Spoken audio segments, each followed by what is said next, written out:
The Shenandoah Valley is one of the most productive agricultural regions in the U.S.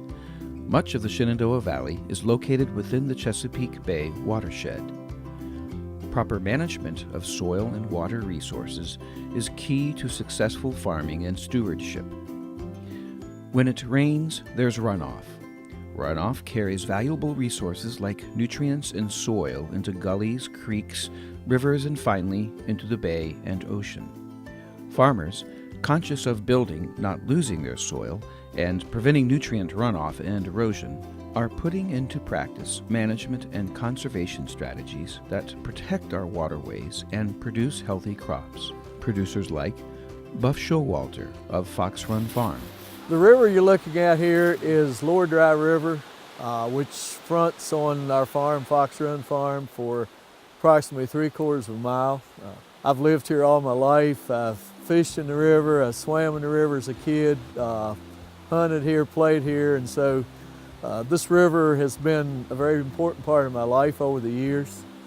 Unfortunately, 15, 20 years ago, the river became very polluted from ag runoff, and some of the things that we've done on the farm have been specifically to address water quality in the river here. Stream fencing, no-till farming, and a number of those things. And it's really been neat to see how the aquatic life, the water quality has really started to improve, particularly in the last 6 to 8 years. We've actually gotten to the point where we're stocking trout in the river. We raise beef cattle, crops, and chickens. We background about 350 to 400 beef cattle here. Okay, what you see over here is an example of rotational grazing. You can see the different paddocks that are laid out with electric fence.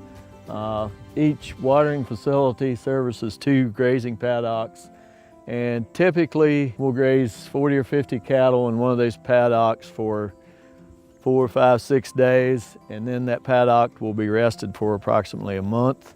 We'll move on to the next paddock and so on. Before we did rotational grazing, all the pasture you see there was in one large lot, and the cattle simply roamed over that area all summer. And what happens, they'll pick certain spots where they like to eat, and they'll eat that grass down almost into the dirt, and then there'll be other spots where they don't touch the grass. And if it gets dry, all of a sudden you run out of grass. Where with the rotational system, even when at times of drought, usually you can stockpile enough grass in some of your paddocks ahead of time that even during a drought you don't totally run out of grass. The benefits of rotational grazing, for one, it makes your livestock handling much easier, but more importantly, you get more production from the same amount of pasture while protecting your water quality and everything. When we talk about no-till, what we're discussing is a method of crop production where one crop is planted into the residue of the previous crop without disturbing the soil, without tilling the soil. Numerous benefits from that. One is increased organic matter in the soil, which greatly increases water holding capacity of the soil. And the other thing is simply limiting runoff from crop fields. Obviously, being in the Chesapeake Bay watershed or whatever other watersheds you might be in, increasingly this has become an issue with water quality.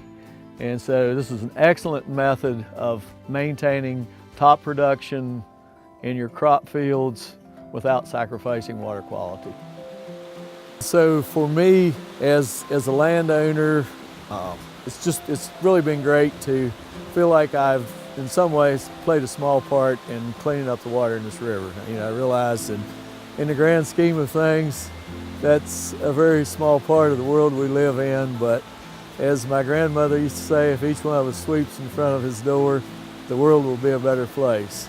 So, you know, I'm happy to stand here today and say that while it's not perfect, the river is definitely cleaner than it was 10, 15 years ago. By supporting local producers in agriculture, You are helping to build health, wealth, capacity, and connection in your community and region.